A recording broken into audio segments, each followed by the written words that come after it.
The following podcast may contain adult language and an abundance of salt. So get ready, nerds, because we're talking Invincibles, episode 4 to 8.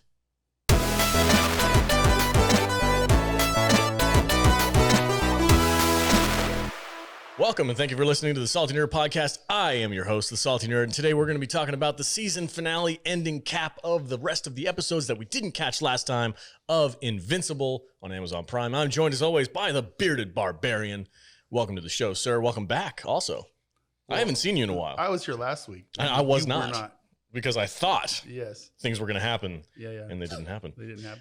Welcome to the show. Thanks, man. Also joined by Tom. Hey, what's up, man? How you doing, buddy? I don't have a nickname for you. Doubting Thomas? Conspiracy Tom. Conspiracy Tom. That's right. It's too many letters, I think. Just Tom. Just Tom. Ooh, just Tom. Just Tom. I like that. Just Tom. That's fun. Welcome to the show. Hey, what's up, man? I love cartoons. Me too. And Matthew Kadish, producer of the show. Welcome. I am so jazzed to talk about this. So we meant to talk about this sooner, but we've been dealing with other stuff, and so we're trying to cram it into today's recording. Yeah, we were supposed to do like thirds, like first 3 episodes, second 3 episodes, and the season finale, and we just that plan just went out the window. So we're here. We're gonna catch up. Hi, Jude. Jude's here too, as well. She's hanging out with us. She's my conscience on my shoulder. Oh, is that it? She's the devil on your shoulder. She's my.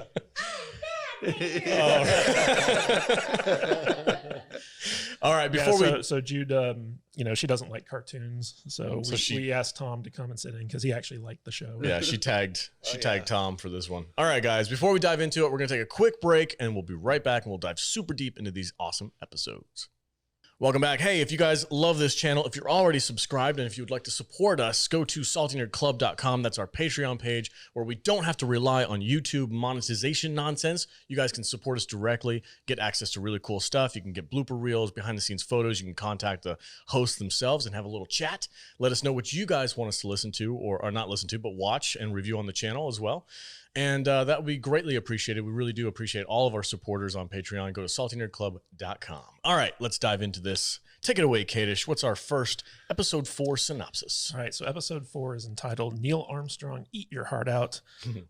It's 2 firsts for Mark. He goes on a first date and he takes a trip to Mars. And at the same time, Nolan and Debbie are revisiting their first vacation together. And basically, it's half the episode. Mark is hitching a ride on a spaceship, and then he gets to Mars and he has to fight some Martians. So this is, again, a lot of this show is ripped straight from the comics, but I think after this season was over, I kind of went back and did a little bit more research, and it seems like they just kind of like took a massive amount of the comic books and just smushed them all together. But this episode was a lot of fun. I kind of felt like it was a little bit of a fluff episode. Like it was just a buffer between the main events from the last episode 3. Like after episode 3, which was crazy. This was like a lull. It was a little bit of a break, and I didn't mind that, but I was not as into the story. Like I was like, oh, okay, Invincible goes to Mars. Cool. Yeah, they kind of do these peaks and valley things. So like episode 4 was kind of like episode 5 was amazing. Episode 6 was kind of like and then 7 and 8 were just like, holy shit. So like I was a little confused as to what he was doing. He was protecting the mission, right? He was just there, but strictly. Why wasn't he allowed inside the shuttle? Because they didn't. Okay, so what Cecil explained was like humanity kind of needs a win every once in a while without superheroes being there. So he was supposed to stay like. So did the astronauts know he was there, or was he just supposed to stay off camera? No, they didn't know. I also think Cecil wanted him off planet so that they could continue looking into his dad. Right. Also true. Yeah. Cecil's the shit. He's the brain, dude. Oh yeah. He knows what he's playing 4D chess over there. Yeah. He's Nick Fury. Yeah, essentially. He's Nick pretty Fury. much. Because they all have a counterpart, right? There's the Hellboy and there's the Superman and Wonder Woman. They're all there. Yeah. Very differently. and we'll get to it, but like in the second to last episode where Cecil's basically taking on Omni Man like by himself, I was just like, that guy's got balls. Yeah, he does.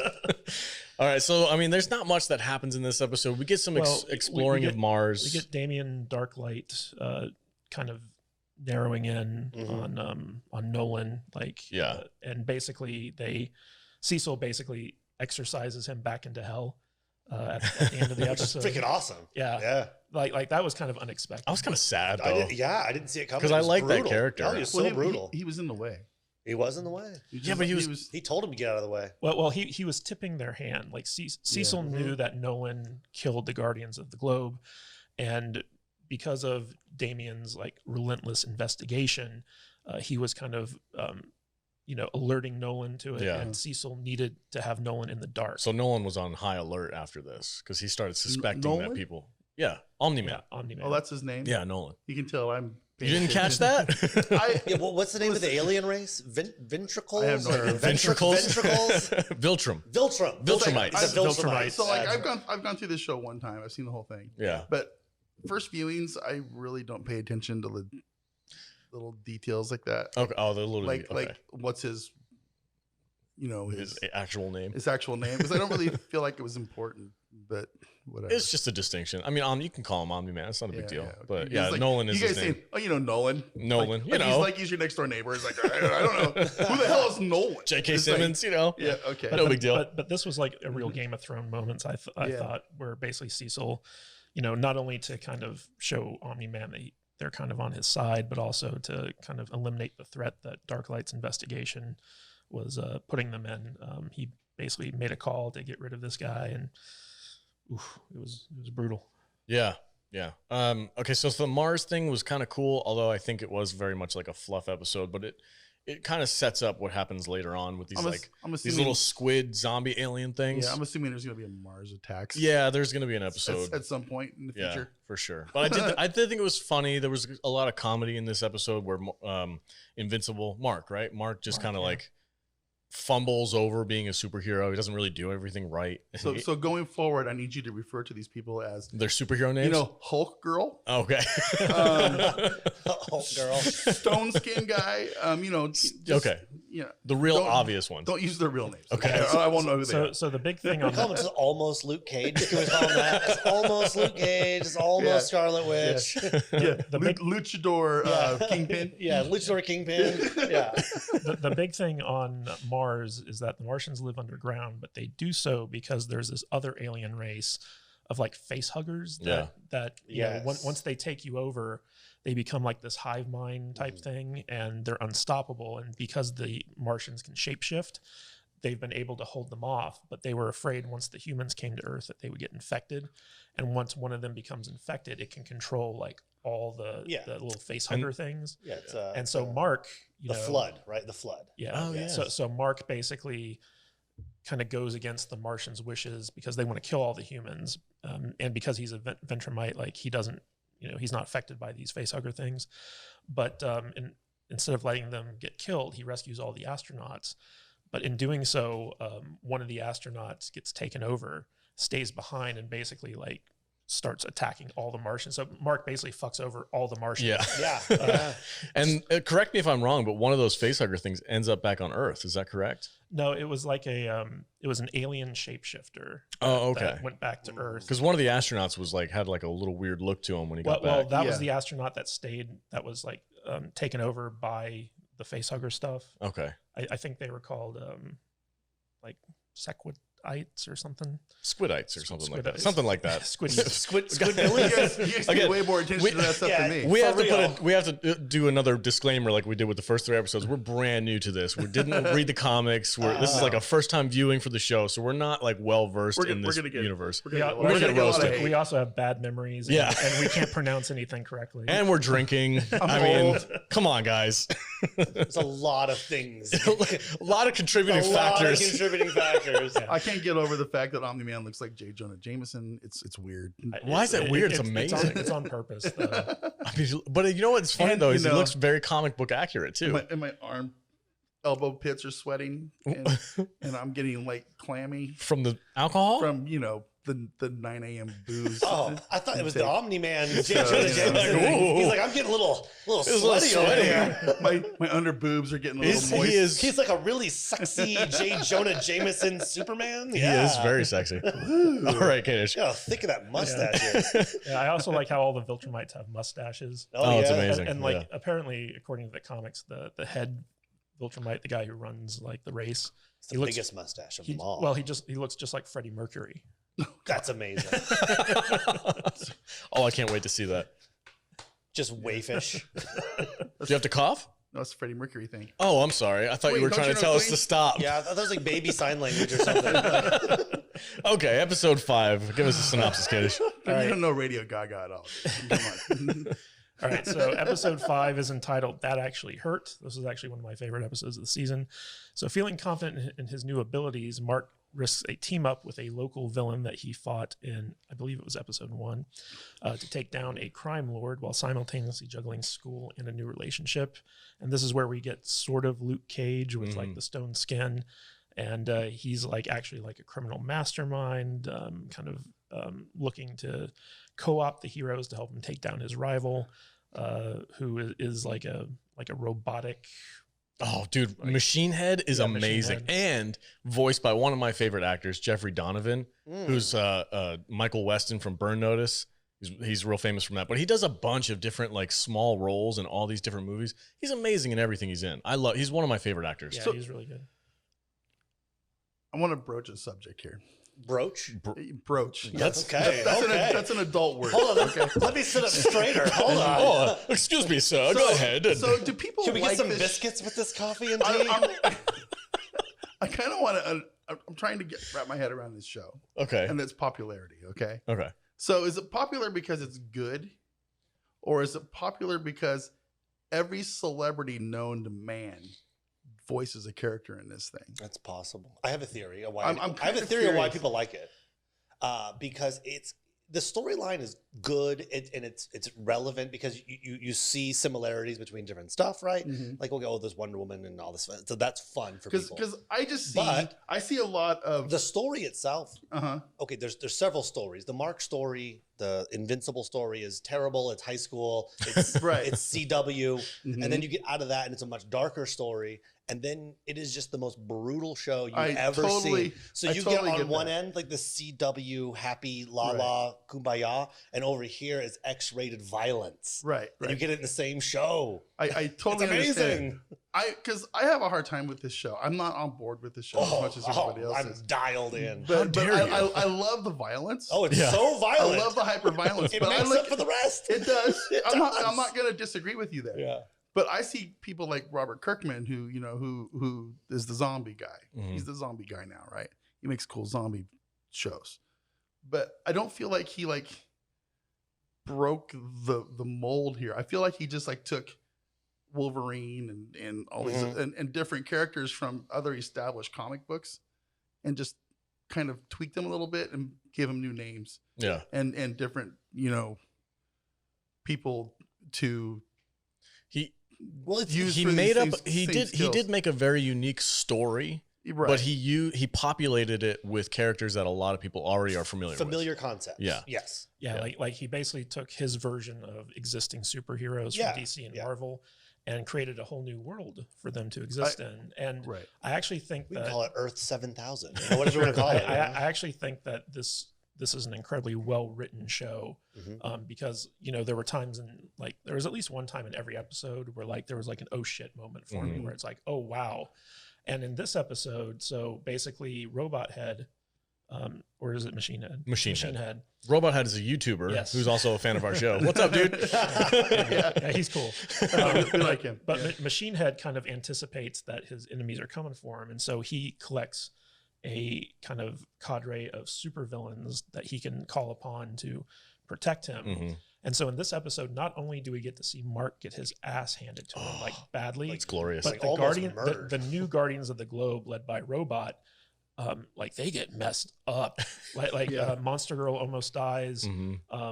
Black Samson almost dies. I wasn't part of the original the conversations you guys were having, but did Robot build the worst team you've ever seen? Pretty much. The worst team you've ever seen. Well, right? I think that that was kind of a commentary based off of how lame the superheroes he had to choose from were. Maybe so. Because the ones that the leftovers. Yeah. Okay. Yeah. So I'm not the ones crazy. that Omni Man killed were good. Well, they were the best of the best. Well, they almost killed him. Yeah, and now Robot was kind of forced to, and that's why Cecil keeps going back to Mark because he's I don't really have anybody any else good superheroes. So I'm not crazy in thinking that some of these characters in the show are really lame. Oh, they're terrible. Yeah, no, but they're on purpose. Agreed. I mean, you have Gambit, which is what's his name? Fire something.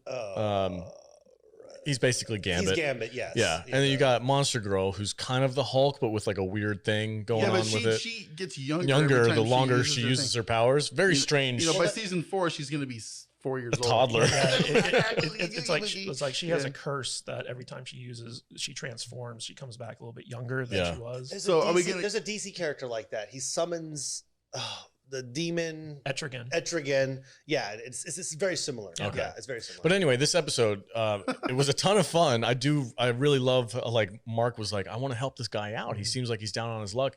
And his dad, Nolan, is like, don't do it. Yeah, you're gonna regret it. He's gonna use you. You actually feel sympathy for Stone Skin, you know? Like, because they show like how his daughter is like a special needs kid, and how he's like trapped with like Machine Head, like kind of under his thumb and stuff like that. And he pulls that switcheroo where he comes out on top at the end, and you're like, oh shit, did he plan that the whole time? Planned it the whole time. It's amazing. We're also introduced to Battle Beast in this episode. Okay, yeah, this is my favorite. Oh, I was so stoked. This episode Beast. Not only was written really well, like you said, I felt sympathy for this. What's the guy's name? The Stone Skin guy. The bad guy? I just call him Stone Skin. Almost Luke Cage. Almost Luke Cage. I want to be Luke Cage. God, I can't remember his name. Jack Cage. Felt Frank Cage. Felt a lot of Frank sympathy Cage. for him. And I love Machine Head. I thought he was a really cool villain. Somebody who was like very interesting, different than what You're talking about Lion-O, right? Yeah. Okay. Yeah. Is it? I always kind of equated him to like Brainiac or something. I don't know, whatever. But anyway. No. Vader was making a joke about Battle Beast. Oh, Battle Beast? Lion-O from the Thundercats. Battle Cat, Battle Beast. Oh yeah, he's like Battle Cat. Cringer became Battle Beast. Okay, anyway. Or Battle Cat, yeah. Like, Mark comes in here thinking he's gonna just own the place, right? He's all sure of himself, and then freaking Battle Beast comes in, and I'm not familiar with this comic, so I'm looking at this. I'm like, what's this cat dude gonna do? He kills everybody. Freaking ruthless. Ruthlessly. He basically kills Monster Girl. Yeah. Oh God, it was and it's great too, because like every time you think somebody's got the upper hand on him, he just like sidesteps and goes, children, and then he just bashes their freaking face on the ground and just destroys them. Yeah, it's amazing. He's one of those characters. He keeps going from like planet to planet looking for a challenge because he's just so good at like killing stuff. And he's a predator. Oh, he's so awesome. He's so freaking cool. And what really got me too is like after this episode, I was like, please bring Battle Beast back. I know, like the whole time I'm like, I think he might have a chance. Bring him back. Call it. Like Mark should call him and be like, "Hey, bro, I'm having a hard time with my dad. Can you come and help me?" My dad grounded me. It's bullshit, and he said he can kick your ass. You just want the Battle Beast spinoff, right? I really do. All right. Is anything? Let's see. The fight seems really cool. Obviously, we get to see all the Guardians of the not Guardians of the Galaxy, Guardians of Globe fight against, and they just get their ass handed to me. There's one moment that really took me out of it though for a second, where we see Robot get his ass handed to him by Battle Beast, right? And he's on the ground, he's all denty, he's messed up, almost dead like everybody else. And then when they hurt Monster Girl, he like snaps out of it and like transforms into this giant freaking badass robot. I'm like, where the hell has that been the whole time? Like, why don't you lead with that? That's a good point. I always wonder that when they pull out the ultimate weapon at some point, and you're like, wait a minute. Like you had the ultimate weapon the whole time. He opens his chest and like throws a freaking beam of hell at Battle, and I'm like, why didn't you just start with that? Yeah. Like, what are you doing here, bro?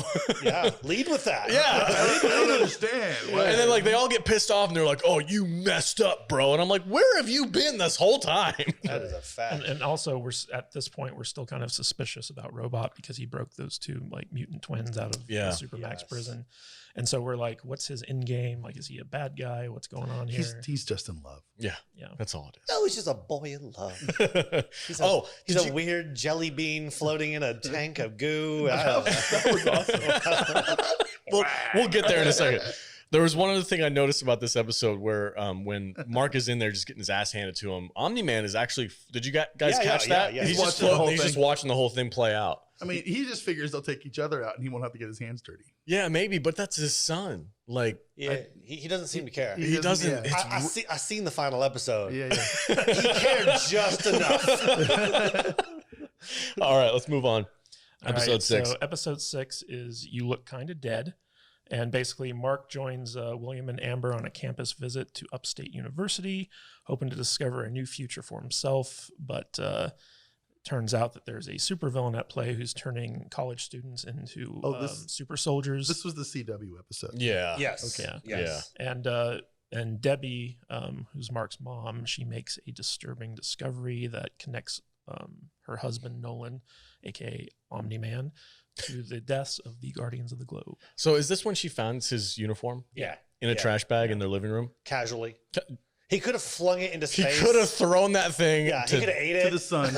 To the sun. Yeah. Literally anywhere else in the galaxy except his living room. He could have hand-delivered it to the sun while she was making him breakfast. Like, I'll be back. I'll be right back. I'll be right back. Yeah, I'll be right back. It made no sense. That also kind of took me out of it. I'm like, why? Why would he leave it there? Well, he doesn't seem to be a smart guy, Nolan. No? He's just unstoppable. If you're unstoppable, you don't have to be smart. Lex Luthor was smart. Superman was unstoppable. Well, they actually kind of explain. Bad guys are smart. Good guys are They actually strong. kind of explained this in the show where he basically said that part of him wanted her to find out the truth. Okay. And because eventually he knew that he was going to have to, reveal himself to Mark, and that would mean revealing himself to Debbie. He just didn't plan on her to find it as quickly as she did, because basically Damien Darklight put her on the track. The trail.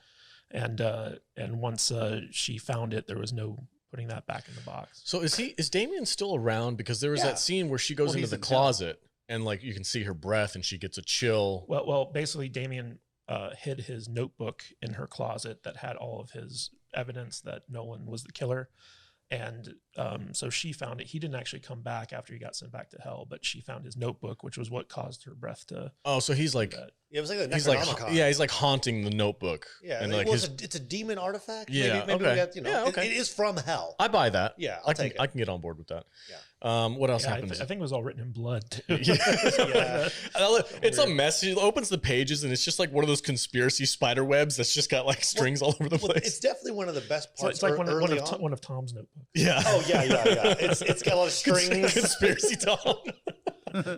But in this episode, basically, Mark's best friend is going to this college to hook up with another guy. How old is this guy and how old is he? So, put that out there. So the friend, I think, is 18, and then the college student's like in his 20s. Oh, we're going to go with 18. So, yeah. So it's okay. Yeah, high school 18. Oh, high school 18. Yeah, because I didn't graduate at 16.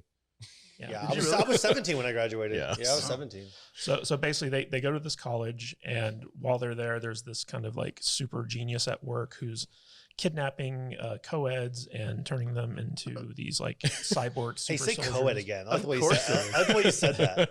It's kidnapping co-eds. Yeah, kidnapping co-eds. Yes. Kidnapping douchebags from freaking college. Yeah, it was more like co-ed sounds like a sexy cheerleader girl. Yeah, no, this is some douchebag playing Edward 40 hands.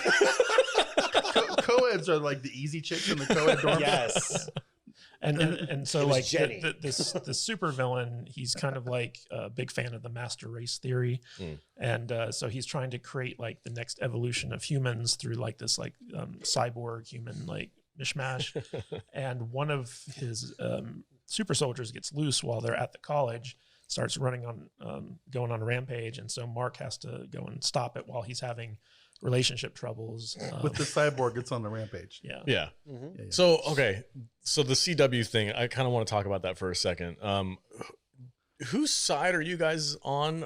Is Mark like a good boyfriend or a bad boyfriend? Is this chick just like super nitpicky? Oh no. She's your typical, like, you're late again. Yeah. Like, oh my god, you must not care about me. I'm not doing this anymore. I was just very irritated with her. She's super high maintenance. I was like, I'd leave her sitting on like, the curb okay, a long look, time lady.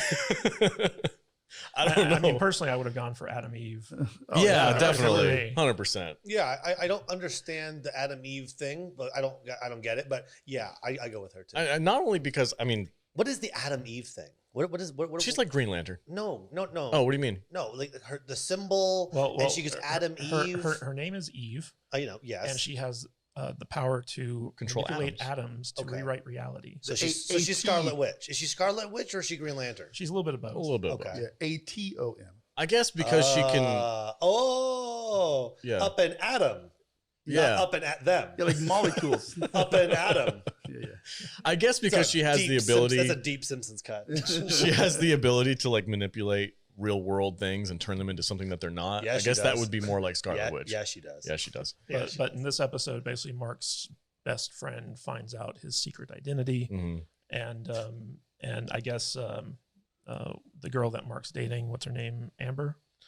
I don't know. I didn't like it. Yeah, it's Mark's girlfriend. The girlfriend lady. Yeah, and Amber gets some clues that, you know, he has a alternative superhero secret identity in this episode, but she's very upset that he left her when this robot was attacking everything. Yeah. And funny enough, these super soldiers that are created at this college are actually powerful enough to take Mark on one-on-one. I thought that was really weird. It seems very strange, huh? Yeah, how powerful they were. Yeah. I mean, obviously, Mark is not as powerful as his dad. He still has a long way to go.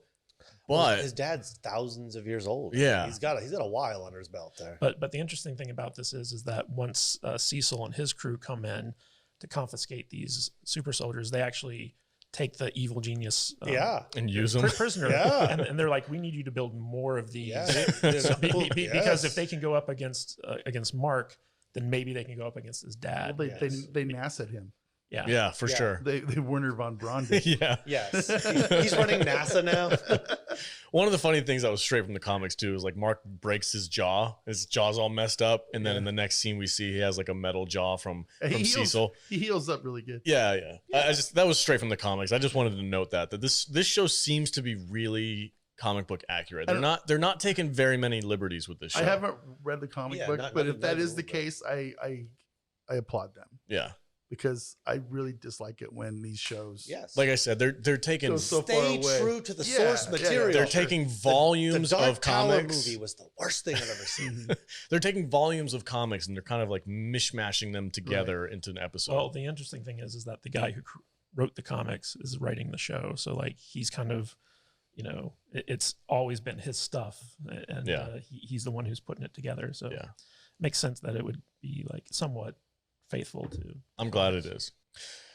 Okay. All right, cool. So episode 7, we're getting close to the end here. This is one of the more exciting episodes as well. Yeah, this was actually my favorite episode of the season, which is episode 7, We Need to Talk. Is this the penultimate episode? This is the penultimate episode of the season, yes. Fancy words. I love it. It just sounds so cool. Penultimate. I feel like if I were a superhero, that would be my superhero. I think penultimate? You're the second best? Yeah. Well, obviously. I want to put a poll each week on the website. Yeah. How many times is Kadish going to use the word penultimate this week? So, have our listeners keep a tally of all the fancy words Kadish uses. You have to drink every time Kadish says penultimate. Well, we're talking about the penultimate episode of the Nevers this week as well. So anyway, so this is episode 7. We Need to Talk. And feeling lost and confused, Mark looks for advice from Eve. And at the same time, everyone's looking for him because his dad is going ape shit. And basically in this episode, Omni Man, all the gloves come off. Everyone knows that he killed the Guardians of the Globe. You know, his wife knows, and she goes to Nolan. And basically Nolan starts throwing everything at Omni Man to try to stop him from going on a rampage and finding Mark. And eventually Mark's the only one that they think can actually go toe-to-toe with Omni Man. And what was it? The Immortal comes back. Yeah. He was one of the original Guardians of the Globe. They resurrect him. And we also get Robot's motivation behind everything. He gets into a clone of the Gambit character. And Firecracker or something. God, I can't remember that dude's name. Like Rexplosive? Yeah, Rexplode. That's what it is. Yeah. It was something way corny. So he basically has the 2 aliens that he sprung, or 2 mutants that he sprung, clone Rex's DNA, but in a younger body. Yeah, like he's like 15 years old. Yeah, and he comes out in this like, you know, kind of like canister. Where he's like, and he's all like, he's like Watto. Like, would you call him a jelly bean or something? I thought he was like the dude from Quay. Yeah. I was gonna go Total Recall. Yeah, Total Recall for totally sure. Watto. Open your dude. I had nightmares when I saw. It was a horrible little garbage pail. That was not good. We got to watch that movie for God, that was so freaked me out when I was a kid watching that movie for the first time, and I was like, oh. Yeah, I was young and not prepared for that nightmare fuel. But the third boob I was cool with. Yeah. Every time I see a baby, everyone was cool with that. Yeah. And now every time I see a baby, I see Quanah. I'm like, oh God. But so basically we find out that Robot's not a bad guy. He was actually kind of going to double cross these 2 mutants all along. He just wanted to have a body because he's in love with Monster Girl, who luckily recovered from her fight with Battle Beast. And so now, like, he's, you know, he basically cloned his brain or copied his brain into his clone. And the original version of Robot died, which was like this, you know, kind of like weird, misshapen, like, you know, mutated ball of skin thing. And then he goes and in this episode, he reveals himself to the new Guardians of the Globe, and Rex is very upset that there's now like a mini clone of him out there. That's got to be super weird. And so like that was kind of like the big side story in this episode, but the major story is basically Omni Man is just killing everything. Yeah. And they sent a kaiju after him, and it barely slows him down. Well, the kaiju almost beat him because they like pumped it full of drugs. And, yeah, like, did all this stuff to like enhance it. But then I think what was it? The Immortal kind of screwed that up because he shows up and he's just bent on like killing. Dude, it's so is the Immortal basically like Wolverine? Is that what we're going with? No, he's Randall Savage, but he can fly. Okay. Yeah. Vandal Savage. I also got some Highlander vibes.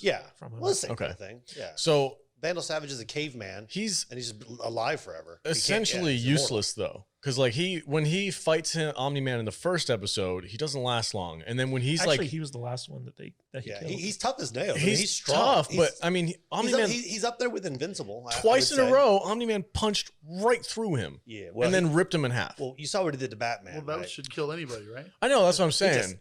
Plop. But they just take the two pieces and put them back together, and he grows back. Of all the Guardians of the Globe, it looked like the Immortal was the one who was best suited to fight Omni Man. Yeah. I'm not arguing that. I'm just saying, like, as somebody who's like now awake, he remembers what Omni Man did, and he's going after revenge. Yeah, he opened his eyes and he just went. Like he just freaked out, right? I'm like, okay, so like this guy has no planning whatsoever. He just jumps in, pure rage, and I'm like that. I feel like he would have had better, but we got to see some flashes of like his history where like we see him like finding this like weird glowy thing that gives him his powers, and throughout the ages we see like what he's like done. Yeah, and it's a very cool character. I was kind of disappointed that he didn't have any kind of plan going in to fight Omni Man. He just went in and then died immediately. And I was like, come on, bro. Well, he died at the hands of Omni Man. Next thing he knows, he's waking up on an operating table, and the only thing in his head is kill Omni Man. Kill Omni Man. I get it. I get it. I was just a little disappointed. I was like, come on. I liked it. It was just okay. Yeah. All right. It was a cool little twist. Yeah. And so was what's Walter Goggins' character's name? Cecil. So Cecil basically teleports in and kind of tries to slow Omni Man down by distracting him, and so they can get the kaiju ready. And the little conversation that Omni Man and Cecil have is great because Omni Man keeps trying to like kill him, and he keeps like teleporting away, like just barely. Yeah. And you'd think like, oh my god, this guy is his timing's gonna be off here. Yeah. Exactly. I was waiting for Cecil to die. Right. So there was something that we talked about in the first 3 episodes. We thought that Cecil, like he was a superhero who had the ability to teleport, but apparently it's tech. Yeah, it's all tech. Yeah. I'm like, that's pretty dope. Like I like it, but I'm also like, I'm wondering he's just a super smart dude. Then he's Nick Fury. He's Nick Fury. Yeah. He's not super powered at all. He's just Nick Fury. Yeah, and they have that satellite. He's got the scarring on the face. Oh, that was so dope. And Omni Man's like, they wouldn't dare. And then this freaking beam of death comes down from the freaking sky. Bomb. It blows him up. It was dope. It was a really cool moment. Barely phased him. Barely phased. He gets up and then just blows it up. He's too strong. Yeah, they're pulling out all the stops. In fact, so like when he goes across the street, when he finds out that like the organization is spying on him, and we have that Agent Coulson character who is basically he kills himself to try to take out Omni Man, and it was kind of sad to see him go. I kind of feel like Omni Man is too powerful. I wanted to talk about that for sure. You guys. He's too powerful. Is he overpowered? He's Superman. He's unstoppable. But he's not just Superman though. Even Superman has a weakness. Yeah, that's true. Well, maybe he does have a weakness. Well, and we just don't know. But the thing about Omni Man, like when he took on the Guardians of the Globe, he got messed up. Like he almost died. Oh yeah. So like he can be hurt. He's not like as invincible as Superman. But at the same time, the Viltrumite can get hurt. It just depends on who's hitting him. But the Viltrumite race is like so powerful and so formidable that like I don't have a problem with his power level. In fact, I like the fact that like nothing on Earth can hurt him because that makes him like a very formidable bad guy. This is true. He's very formidable. You need to team up to beat this guy. Yeah. And even then, good luck. Yeah, even then, good luck. He's got to. Yeah, he's gonna kill a few of you, and the rest of you gonna know you were in a fight. But I just wonder, I just wonder how overpowered he is. Like, what is gonna? I know for me personally, Battle Beast would be a good option. I would want to see that fight, and I know in the comics it does happen at one point. So I'm curious to see it if it shows up in the show. But I'm like, he's so freaking hyper powerful, and I think sometimes it's a little bit inconsistent too. Because if you watch like when he goes up against those alien race, and he just literally just decimates their entire planet, like is that top tier? Like, was he doing everything he could? Or was he still holding back? And he comes to Earth, and when he's fighting that kaiju, I'm like, at that point, you're like, okay, well, I know he can destroy a planet.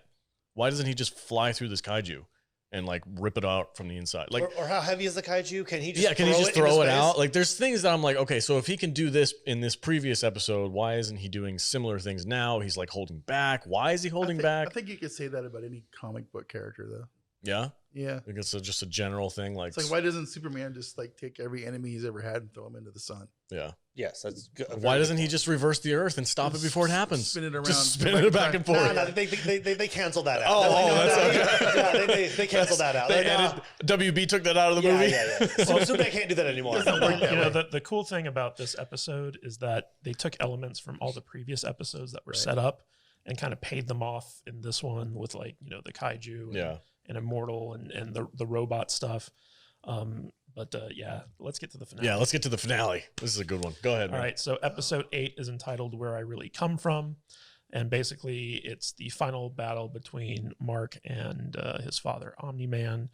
And basically, Omni Man reveals everything about the Viltrumites to Mark. Mm-hmm. And we learn about their history and what he's really doing on planet Earth. He's a space Nazi. Yeah.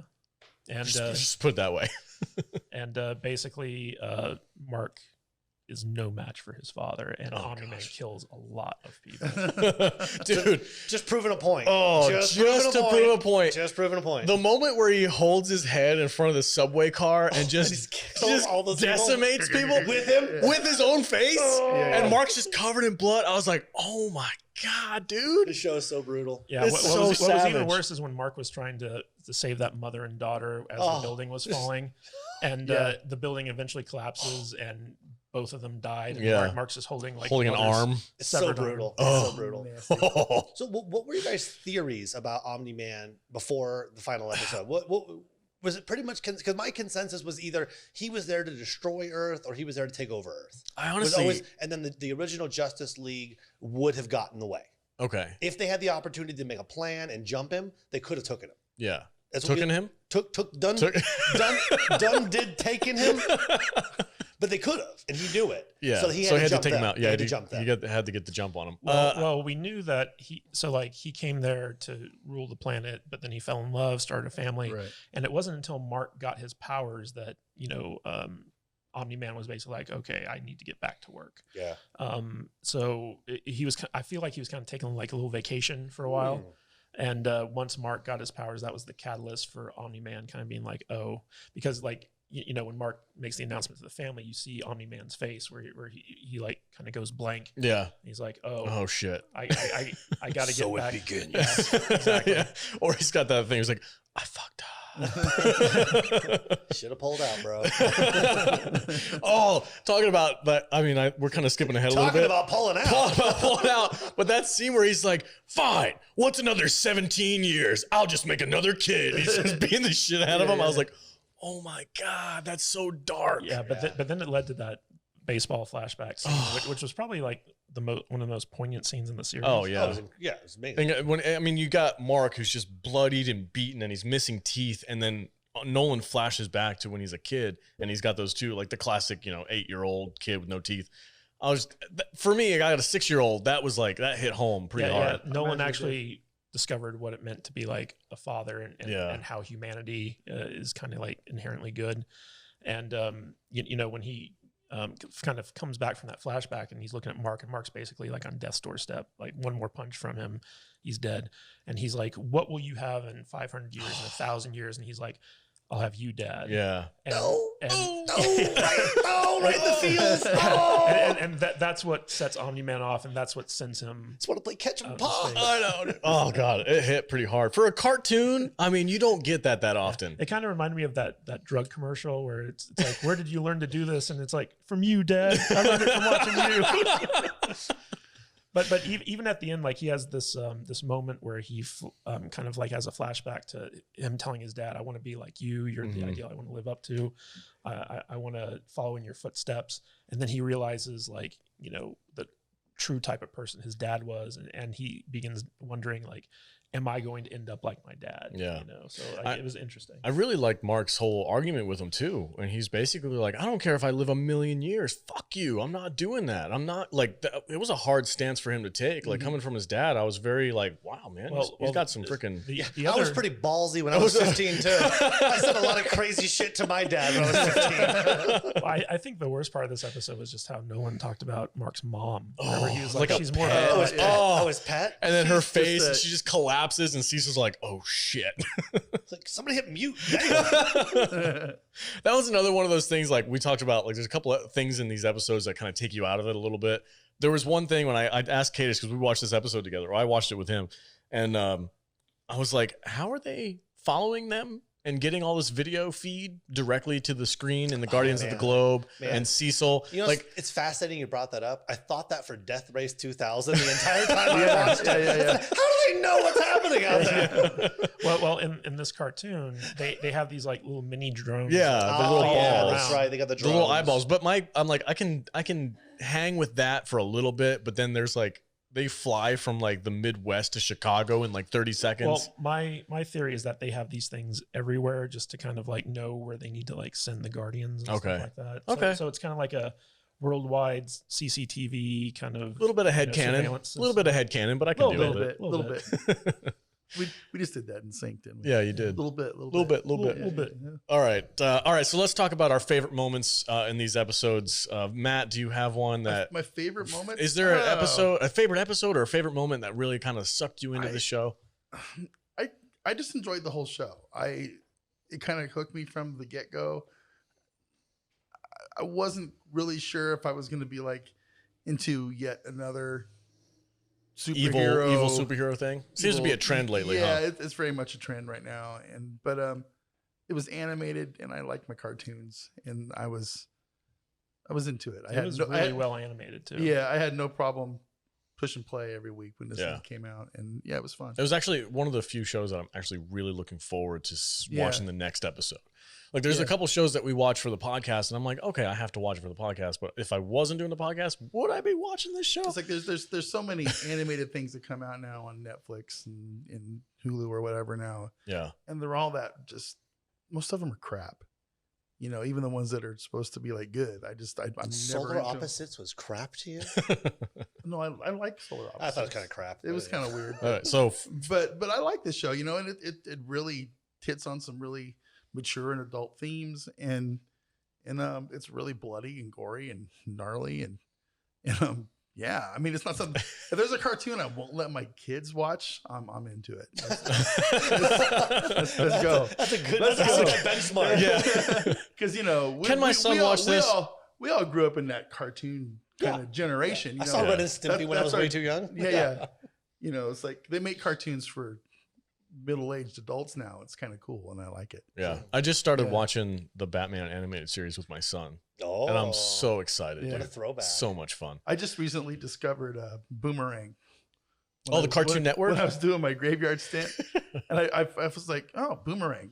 Oh, okay. Well, that's all the old cartoons from, and like... it's all Looney Tunes. Yeah, Looney Tunes so stuff. I'll like turn it on and I'll just... Is it edited for sensitive viewers? Oh my God, dude. Well, you know, I have not seen any of like Speedy Gonzalez. No, he's okay. Well, I haven't seen any of his stuff on They gave him the stamp of approval. Did they? Yeah, Speedy and Slowpoke Rodriguez. They both got the stamp of approval. Slowpoke Rodriguez. Yeah, all right, Tom, tell us, what's your favorite episode of this show? Is there a moment or a fight scene? Oh yeah. Go for it. It's easy. The first episode. Really? The whole show. So the guys at work were telling me, "Oh, you got to watch Invincible," and I'm like, "It looks stupid." And they said, "Oh no. They said, just trust me. Watch the whole first episode, including the last 3 minutes. You have to watch the last 3 minutes." And I'm watching the episode, and I almost turned it off like 10 times because it's so CW, and it was like Teen Titans, and it was dumb, and I was folding my arms, and looking at my phone and just waiting for it to be over. And then the lights go out. And then Omni Man tries to kill somebody. And then he grabs Red Runner's head and just squeezes it, pops it. Yeah. And I said, I did not know it was going to be like this. This is incredible. That's exactly what happened to me. Yeah, because they curveballed me so hard. I did not see it come. I did not see the ultra violence coming, and the ultra violence makes up for the CW all day. Is it so over the top? It's one like anime over the top. Yeah, like it's crazy. Yeah, the part in that fight scene that really got me was when he broke Warrior Woman's neck, and then she just coughs on her own back, and it's just I was like, oh God, this is dark. It was so brutal. He takes the hammer and mashes Fish Dude's head, and his brains just splatter on the wall. And you're like, oh, they were just in high school. He liked that girl like 5 seconds ago. All right, so you were hooked in the first one. That's your favorite episode? Oh yeah, for sure. Well, wow, I mean, the whole rest of it plays off that same motto of it's dumb and crappy and cheesy, and then take the kids out of the room. Yeah. And it followed that whole, I mean, even the first episode and the last episode. The first episode's very cheesy CW. The last episode is ultra brutal and dark and evil and just crazy. And so the whole show was like that. So it followed that same rhythm the entire, like Matt was talking about. It literally follows that rhythm through the entire show. Yeah. And it just kept me going because it was so dumb and then so crazy. And Cecil's awesome. Cecil's the best character. Right on. Cool. Yeah. All right. How about you, Kadish? So I agree with Tom that the killing of the Guardians of the Globe was really the thing that hooked me into this series, and it was probably the most shocking and interesting, scene in the entire series. In terms of episodes, I feel like episode 7 was my favorite because that was number one. It was the penultimate episode, and take a shot. And it was just it was so cool to get to see Nolan or Omni Man fight all these different things and Cecil's desperate attempts to stop him, and we get the kind of conclusion of Robot's kind of story. But I also really liked the episode 5 fight scene where basically the Guardians of the Globe basically get their asses kicked, and along with Mark, and the introduction of Battle Beast. And probably my third favorite scene is the final scene in episode 8 where the alien character who thought it was Urad. Seth Rogen. Yeah, Seth Rogen's character. He comes back and he's having a talk with Mark, and he's like, kind of like, oh, so what's next? And then we have this montage of all the different threats that are already out there. Like we see the Martians getting taken over by the squid face people. Huggers. Yeah. We see Stoneface and a new crime rival that he's going to be fighting. We see Battle Beast return. He's out there kicking ass. We see the aliens who Omni Man basically destroyed their civilization. They're planning revenge, and they were like the big threat in episode 2. Yeah. But the interesting thing was Cecil was the final threat, and he's building an army of these super soldiers, and you're just like, oh, I guess Cecil's a bad guy now too. So it was all very interesting. It was a great setup for season 2. It was a good way to end the season, I thought. Not to mention there's all these Viltrumites out there. Yeah. Did you see the big dude with the gray hair? I want to see that guy. Yeah. That guy's going to kick some ass. Okay. So for me, my favorite episode has got to be the one with when Mark tries to help the guy with his life, and he ends up being like the criminal with Machine Head, and that whole fight scene, the introduction of Battle Beast. That's probably my favorite episode. Like that's the episode I look back on. And I'm like, damn, that was so much fun to watch. I wasn't surprised necessarily by anything. It wasn't as well written as some, not that it's badly written, but it wasn't it wasn't a curveball like you were talking about with the other episodes. It wasn't like that, as shocking. I was kind of expecting things to go that direction at that point, but I just had so much fun watching all these superheroes with different powers kicking each other's asses, and Battle Beast coming in and just treating everybody like insects. Like, this is not honorable. And he just like throws them down and bails. There's something about the animation, right? Like, because it's a comic book, it's animated. You get the throwbacks to Superman, Batman, X-Men, all the cartoons we watched when we were younger. Yeah. So it's great. Yeah. I'm having fun with it. What's interesting? What's interesting is like, the typical comic book and cartoon thing. No one ever really gets hurt, and if someone dies, it's a rare occurrence. And this series actually starts off with a scene just like that, with the Guardians of the Globe coming and fighting the two mutant guys. And it's your very typical kind of like, you know, just generic superhero fight scene where no one really dies, but you know, like there's action and stuff like that. And then, you know, it takes that hard turn where like, oh, this is how fights actually would go if people with powers were fighting one another. And it's brutal and it's bloody and it is in your face, and it's amazing. Just Omni Man chopping people's heads off with his bare hands. Just karate chops. Karate chop the head right off. It's so good. It's a ton of fun. And it does, at the end, for me, it had a surprising amount of heart to it, with that conversation between Mark and Nolan about him being his dad and what it means to be a father and what it means to be a human. It's just, it was like really like surprisingly heartfelt. I find it so interesting that you refer to these people as their first names. Well, they're on a first name basis. It's so, I don't even know. Mark and Nolan. Yeah, you know, well, it's Invincible easier. and Omni Man. It's easier than saying Invincible and Omni Man. If I try, it's a lot of syllables. It's a lot of syllables, bro. I don't know, man. It's just I don't, because we just click on different levels. It's strange. Well, it's also like, you know, we know Peter Parker and we know Peter. Yeah, but I still call him Spider-Man now. Yeah, well, you call him Spider-Man, but you can also call him Peter, and people know who you're talking about.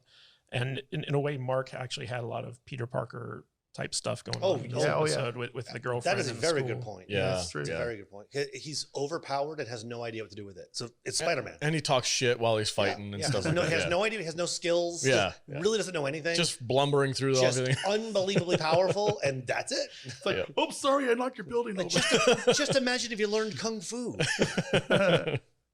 All right, guys, that's our discussion for Invincible. Great show, Amazon Prime. Highly recommend go checking it out if you haven't already. We just spoiled the crap out of it for you, but go watch it anyway. It was over 3 weeks ago. I know, it's been out for a while. We're behind. All right, where can we find everybody on the socials? Bearded Barbarian, where can they find you? Barbarian. You can find me at MattVader74 on Twitter and YouTube and Instagram and all those places. Those places, yes, for sure. Right on. Tom, where can they find you? If you are so inclined, you can find me on Instagram, BigT2681. Look me up, say hi, send me a picture of some food. Food. Right on. Matthew Kadish? You can find me at Matthew Kadish, Kadish on Twitter, and KadishBooks.com takes you to my Amazon page. And I am the Salty Nerd. You can catch me on Twitter at salty_nerd. And as always, stay salty, my friends.